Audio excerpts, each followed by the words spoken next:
এই মেঘনা নদীর তীরে আমরা অনেক সময় ঘুরতে আসি, যার কারণ হলো একটু আনন্দ উপভোগ করা। কিন্তু আসলে এই মেঘনা নদী সবার জন্য আনন্দ উপভোগ করার জিনিস নয়। সেমনি এক লোকের সাথে কথা বলবো আজকে। সাখাওয়াত ভাই আমাদের হাসানগর 5 নং ওয়ার্ডের বাসিন্দা।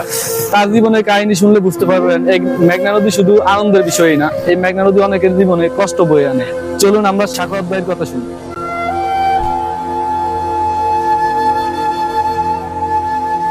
জি, আসসালামু আলাইকুম। সাখাওয়াত ভাই, আপনি আপনার সমস্যার কথা বলেন, দেশবাসী আপনার কথা শুনুক। ভাই সমস্যা বড় কষ্টে আছি ভাই, ওইসার কারণে অনেকক্ষণ ঘর কোন জায়গা কিনতে পারি না, বেরি বাইরে আছি তো আমার তোমার টিন টিন ছোলে মোলে লিয়ে যায়।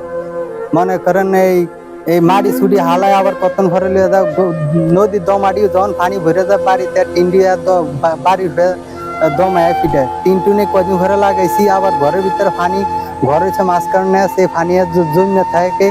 এই আবার মনে করেন দেন করে টিন লাগায় আবার মানুষজন মাটি হালাই, এই বেশ করে দিন পার করতে আছি। মনে করেন বহুত কষ্টে মনে করেন দিন পার করি, বহুত কষ্টে মনে করেন এনে চাষবাস করি। এরও লবণ পানি আমার 1 লক্ষ টাকার ঢেঁড়স খিরা সব লিয়ে গেছিল।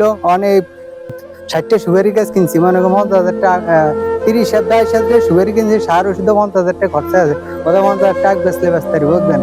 আজ 5টা মাস ধরে আগলে হয়ে রয়েছি, কোনো চাষবাস আয় ব্যয় দেই না, খুব সরকার তো কিছু পাই না, আমরা বহুত কষ্টে আছি বুঝলেন।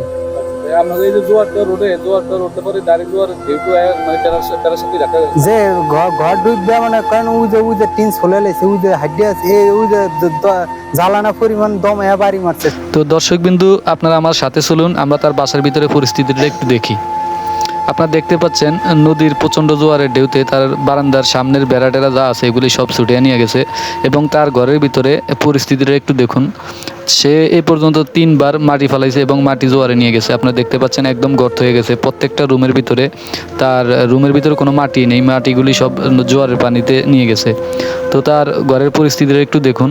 সে এ পর্যন্ত প্রায় কয়েকবার তার ঘরের কাজের মেরামতের কাজ করছিল, কিন্তু কয়েকদিন পর পর জোয়ার এসে তার সাজানো সংসারটিকে ভেঙে চুরে সব গুরমার করে দিয়ে যায়। আপনারা দেখতে পাচ্ছেন তার ঘরের ভিতরের পরিস্থিতি। সে সব কিছু এখন উপরে উঠিয়ে রাখছে, তার কারণ হলো জোয়ারের পানি। তো তার ঘরের ভিতরে ঢুকে আমরা যা বুঝলাম যে জোয়ারের পানিতে কি পরিমাণে একটা ফ্যামিলি ক্ষতিগ্রস্ত হতে পারে, আপনারা তার ঘরটাই দেখলেই বুঝতে পারবেন।